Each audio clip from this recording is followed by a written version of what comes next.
Big pushback tonight in St. Charles County over a new subdivision. Many claim it will negatively impact the Katy Trail and the environment. The area in question is between I-64 and Highway 61 next to the Missouri Bluffs Golf Course. More than 200 homes could be built there. News 4's Alexis Zotos explains. Right now, this land sitting just off of Highway 61 is home to trees, nature, and the Weldon Spring Conservation Area.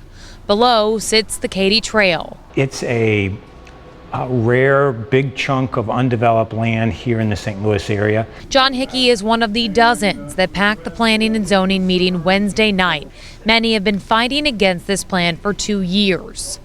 I've talked to dozens of people when I'm on the trail, Bush Greenway connector to the Katy Trail primarily, about this proposed development, and I've yet to find a single trail user who thinks it's a good idea.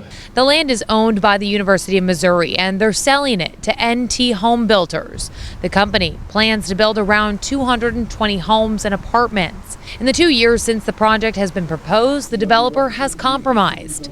A representative spoke about the changes tonight, including reducing the number of homes by 50, adding stricter requirements to reduce disruption, and a greater buffer zone between the subdivision and the bluff over the Katy Trail.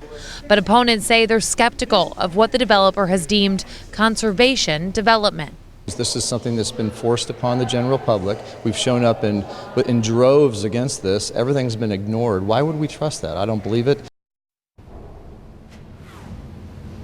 Well, and they showed up in droves again tonight. The meeting just wrapped up within the last 10 minutes. It went on for more than 3.5 hours, and we have just learned that the Planning and Zoning Board did not vote to recommend the approval of these changes to this project. Now, what happens next, though, is it goes to the County Council. They're the ones who have the final say.